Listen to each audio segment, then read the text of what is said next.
एक बार की बात है, दो डाकू लूट का सारा सोना लिए जंगल के रास्ते भाग रहे होते हैं। पुलिस उनका पीछा कर रही होती है। तभी वो दोनों डाकू एक कुएं के पास पहुंचते हैं। सरदार, हम इतना सोना लेकर ज्यादा दूर तक नहीं भाग पाएंगे। पुलिस ने हमें पकड़ लिया तो हमारे साथ साथ सोना भी जब्त हो जाएगा। तुम ठीक कहते हो कालिया। एक काम करते हैं, सोने को इस सूखे हुए कुएं में डाल देते हैं। इस कुएं में इतना अंधेरा है, कोई कभी जान नहीं पाएगा कि यहाँ सोना छुपा हुआ है। फिर पुलिस से पीछा छुटते ही सोना वापस निकाल लेंगे। फिर वो दोनों सोने से भरा संदूक कुएं के अंदर फेंक देते हैं। संदूक के कुएं में गिरते ही कुएं से गुर्राने की आवाजें आने लगती हैं। ये कैसी आवाज है कालिया? लगता है कोई जानवर होगा। सरदार, मुझे तो ये आवाज किसी जानवर की नहीं लगती। जानवर ऐसी खौफनाक आवाज नहीं निकालते। तभी पुलिस उनका पीछा करते करते वहाँ पहुँच जाती है और उन चोरों को चारों तरफ से घेर लेती है। पुलिस ने तुम्हें चारों ओर से घेर लिया है। अगर अब भागने की कोशिश की तो हम गोली चला देंगे। तुम्हारी भलाई इसी में है कि अपने आप को पुलिस के हवाले कर दो। अरे मर गए रे। सरदार, अब क्या करें? अगर भागे तो मारे जाएंगे। कोई बात नहीं, जान है तो जहान है। वैसे भी हमने सोना तो ठिकाने लगा ही दिया है। तभी पुलिस उनके पास पहुंच जाती है। ए कालिया, वो सोने से भरा संदूक कहाँ है? जल्दी बता, नहीं तो गोली मार देंगे। साहब, सोना तो हमने डर के मारे पीछे नदी में फेंक दिया। सोना हमारे पास नहीं है। दो हवलदार जल्दी उस नदी में जाकर सोने की तलाश करो, जब तक हम उन्हें पुलिस स्टेशन ले जाते हैं। फिर पुलिस उन दोनों को पकड़कर पुलिस स्टेशन लेकर जाती है और फिर उन दोनों को 5-5 साल की सजा होती है। लेकिन पुलिस सोना ढूंढने में नाकाम रहती है। फिर इसी तरह 5 साल बीत जाते हैं और वो दोनों बाइज्जत बरी हो जाते हैं। सरदार, आखिरकार हमने अपनी सजा पूरी कर ली। चलो, अब मुझसे एक पल का भी इंतजार नहीं होता। चलो अपना सोना वापस लेकर आते हैं। चलो सरदार, चलो। फिर वो दोनों जंगल के रास्ते उस कुएं की ओर चलना शुरू कर देते हैं और कुछ ही देर में वहाँ पहुँच जाते हैं। वो देखो सरदार, वो रहा कुआं। फिर वो दोनों उस कुएं के पास जाते हैं। उस कुएं में बहुत सी सूखी झाड़ियाँ पड़ी होती हैं। फिर वो दोनों उस कुएं में झांक कर देखने लगते हैं। सरदार, इस कुएं में तो बहुत अंधेरा है। हमारा सोना तो कहीं दिखाई ही नहीं दे रहा। अब क्या करें? कालिया, तुम एक काम करो, इस कुएं के अंदर जाकर देखो सोना कहाँ है। अब सरदार, पता नहीं कुआं कितना गहरा होगा। कहीं इसके अंदर जाना खतरनाक ना हो। फिर सरदार कुएं में एक पत्थर फेंककर उसकी गहराई नापने की कोशिश करता है। वो दोनों मिलकर बहुत सारे पत्थर कुएं में फेंकते हैं। तभी कुएं से डरावनी डरावनी गुर्राने की आवाज आने लगती है। अरे मर गए रे। अरे सरदार, ये कैसी आवाज है?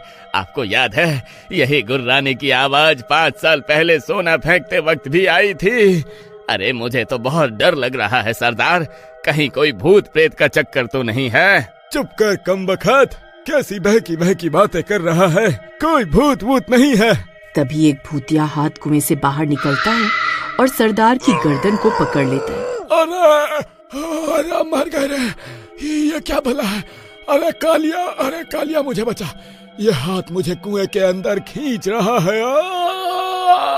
फिर वो हाथ सरदार को कुएं के अंदर खींच लेता है और कालिया की आंखें फटी की फटी रह जाती हैं। अरे मर गए रे। अरे मैं तो लुट गया, बर्बाद हो गया। अरे ये कुएं की चुड़ैल तो मेरे सरदार को खा गई। हाय सरदार, अब आपके बिना मेरा क्या होगा? सरदार, क्या आप मुझे सुन सकते हैं? सरदार, हे भगवान, अब क्या करूं? सोना और सरदार दोनों कुएं के अंदर हैं। मुझे कुछ ना कुछ तो करना होगा। फिर कालिया एक रस्सी ढूंढकर लाता है और कुएं के अंदर जाने की तरकीब लगाने लगता है। फिर वो रस्सी का एक सिरा पेड़ से बांधता है और उसके सहारे कुएं के अंदर उतर जाता है। वहाँ उसे सरदार बेहोश पड़ा हुआ मिलता है। अरे सरदार, उठो। सरदार देखो, मैं हूँ, उठ जाओ। अरे कालिया, तू आ गया। अरे भाई, यहाँ एक चुड़ैल है। वो मुझे मरा हुआ सोचकर इस गुफा के अंदर आराम करने गई है। वो किसी भी वक्त बाहर आ जाएगी। अरे सरदार वो देखो, हमारा सोने का संदूक। चलो इसे लेते हैं और यहाँ से निकल जाते हैं। फिर वो दोनों उस संदूक को घसीटना शुरू कर देते हैं। तभी उसकी आवाज से वो चुड़ैल उस गुफा से बाहर आ जाती है। अरे वाह, एक के बदले दो शिकार। अच्छा है, आज बहुत सालों के बाद इंसान का मांस खाऊंगी। अरे चुड़ैल जी, हमें माफ कर दो, हम तो बस अपना सोना लेने आए थे, हम आपको परेशान नहीं करना चाहते थे। ठीक है, तो एक सौदा करते हैं।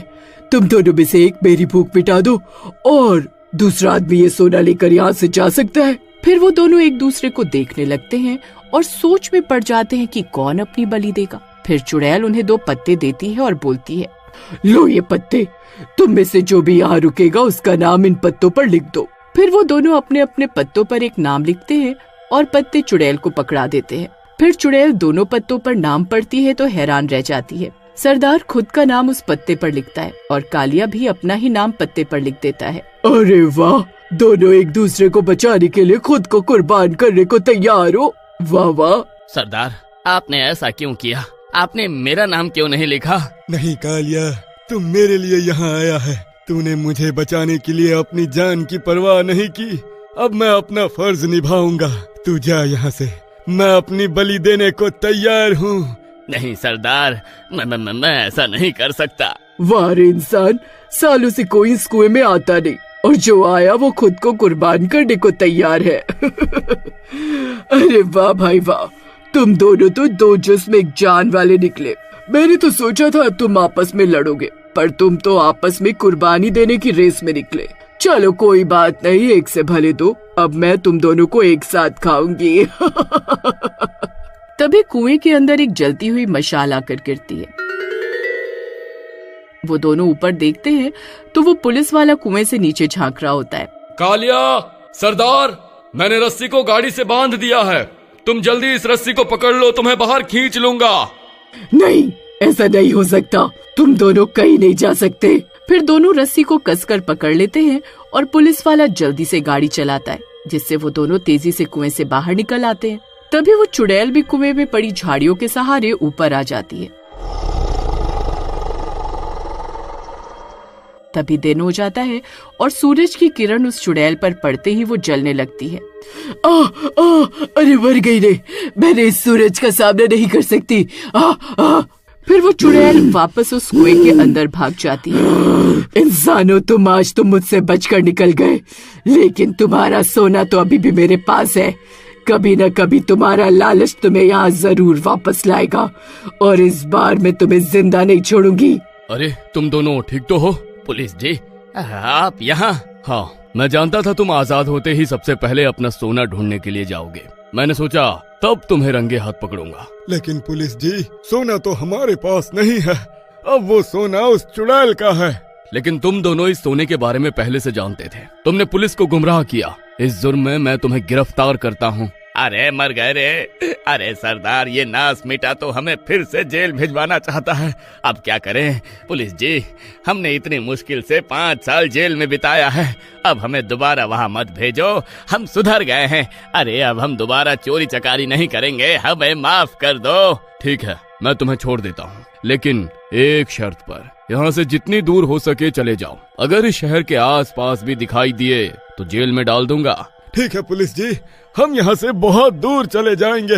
इतना बोलकर वो दोनों वहाँ से भाग जाते हैं। चलो, इन दोनों बेवकूफों से तो पीछा छूटा। अब ये सारा सोना मेरा है। ये चुड़ैल मेरी बंदूक के आगे कहाँ टिक पाएगी। फिर वो लालची पुलिस वाला उस रस्सी के सहारे उस कुएं में उतर जाता है। सोने की तलाश में इधर उधर देखने लगता है। अरे ये चुड़ैल कहीं दिखाई क्यों नहीं दे रही? तभी चुड़ैल उसके पीछे आकर उसकी गर्दन पर काट लेती है और वो पुलिस वाला वहीं दम तोड़ देता है। इस तरह वो पुलिस वाले का लालच उस पर भारी पड़ जाता है।